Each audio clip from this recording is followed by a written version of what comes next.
WGNS, AM, the Action Line, on FM 101.9 and AM 1450 Murfreesboro, FM 100.5 Smyrna. Listen and watch at WGNSradio.com.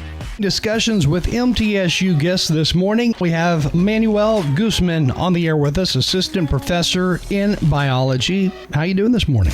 I'm doing great. How about you? I'm good. So what's happening in the world of biology at MTSU? A lot of things. So particularly in my lab, we're getting ready to do some work on honeybee circadian rhythms and how they tell time.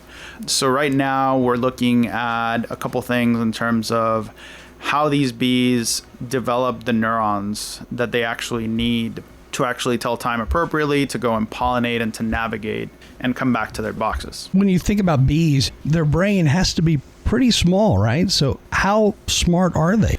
You would be surprised. They're brilliant in a specific number of things, right? So bees can actually fly 5 miles away from their hive. They can find a food source at a specific time of day, come back to their hive, and then communicate to other bees in the hive the distance, how rich that food source is, and more importantly, the time of day that that food source is available.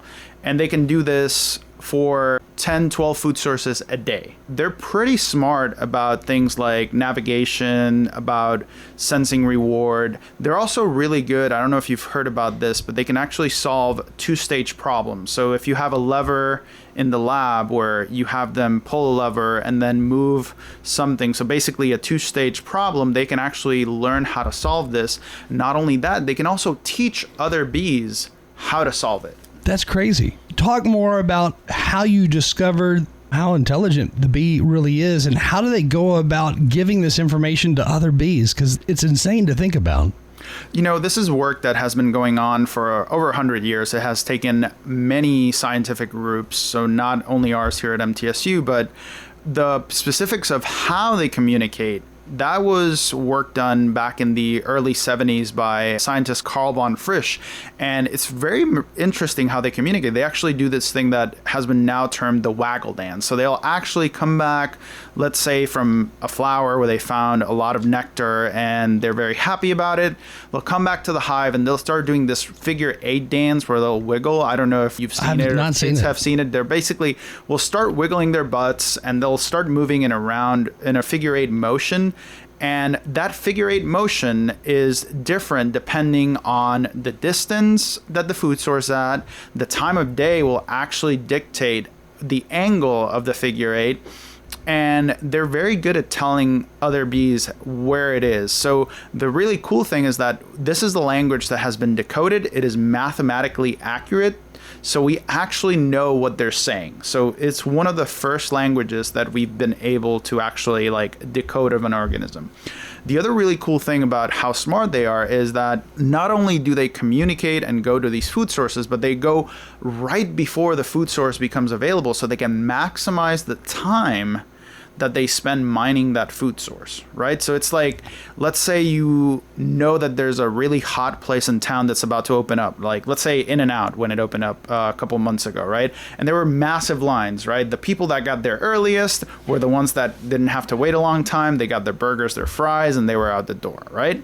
So bees will actually do the same behavior of anticipating that a food source is going to be available. And they actually remember that that food source is there for a couple of days. That's hard to imagine. I mean, these little insects, bees, are able to tell their other bee friends, if you would, where the food is and how far away it is.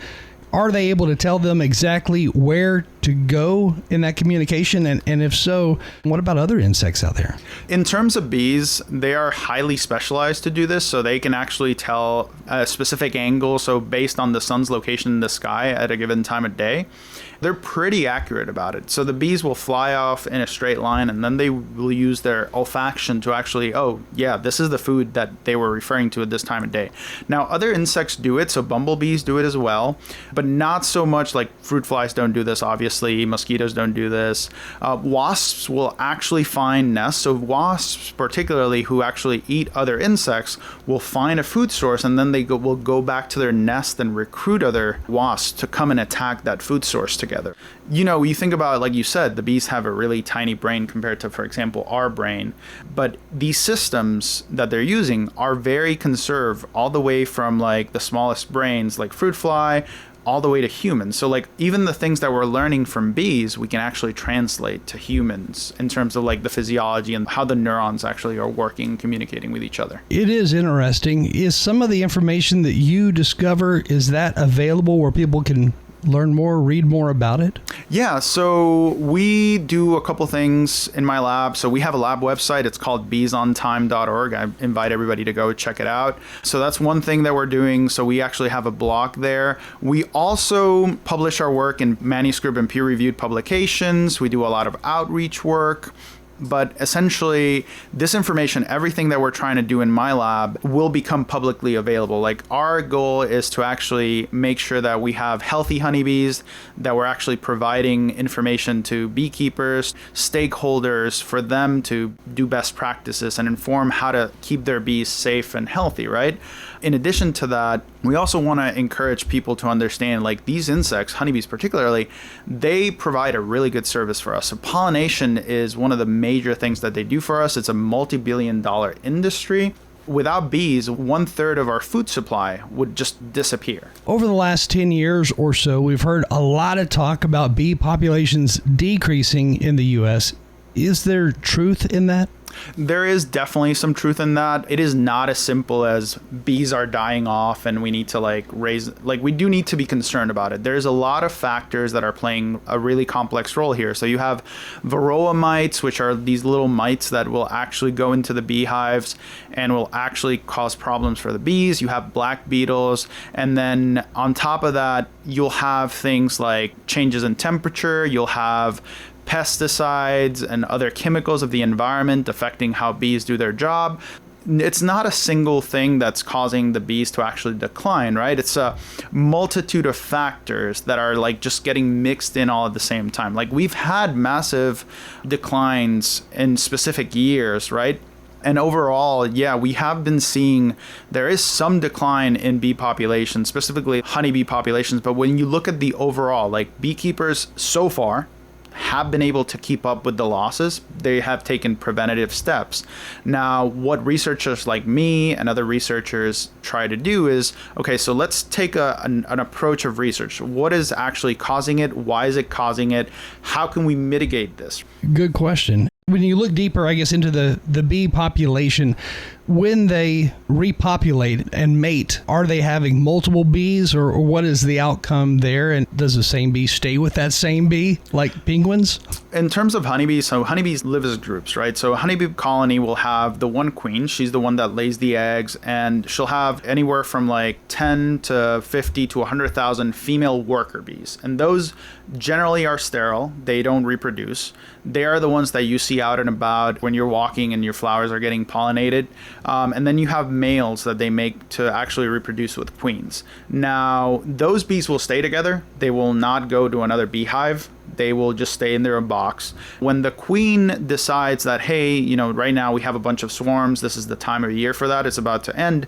So when a queen decides, oh, it's time to reproduce and go and have another hive, what they'll do is a swarm. So half of those bees will go with a new queen or with the old queen, and they'll move to another location and start their new hive.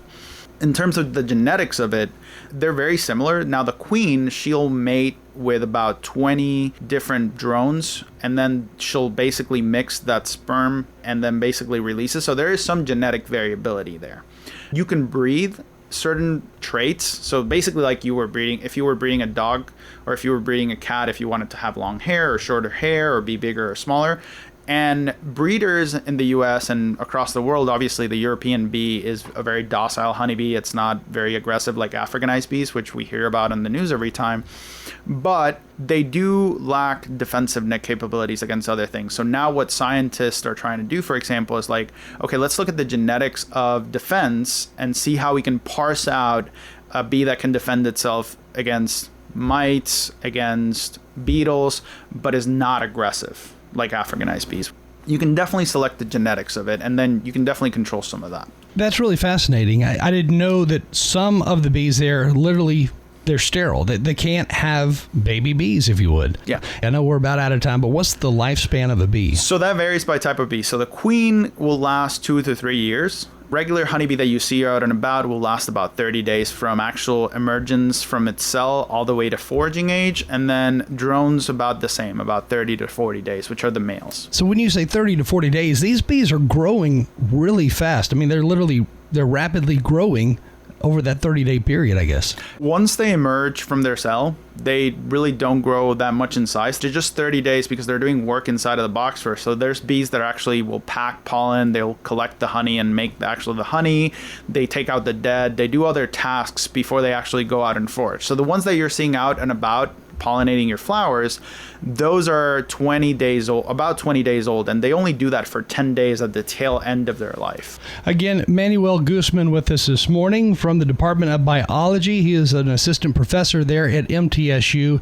And again, you can learn more at beesontime.org. Yep. That's your site that you update on a regular basis. Yep. We keep it updated at least every other month. We try to be very good about that. Thank you for joining us this morning. Thank you for having me. The Action Line on FM 101.9 and AM 1450 Murfreesboro, FM 100.5 Smyrna. Listen and watch at WGNSradio.com. I'm a single mom, and as you can imagine, it's a fight sometimes just to get out the door. But when I need new tires or something's wrong with my car, I need to head to someone I can trust. I go to Tire World. Tire World, we keep your family rolling. Tire World, locally owned and operated. Hey, Jim, where'd you source out those maters from? Right out of my field. The Rutherford County Farmers Market is located at 315 John R. Rice Boulevard. Open Friday 8 to noon, Tuesday 7 to noon or 2 to 7. No middlemen, just local hands and local dirt. When it comes to your home, memories and sentimental value are priceless. Farrah Construction can remodel your home or can update your kitchen, bath, or other rooms. I'm Ron Hall. If you can dream it, Farrah Construction can turn it into reality. Call Farrah Construction at 615-893-6120. That's Farrah Construction. I'm Ron Hall. Shop local. Let our family business help you. Farrah Construction Company.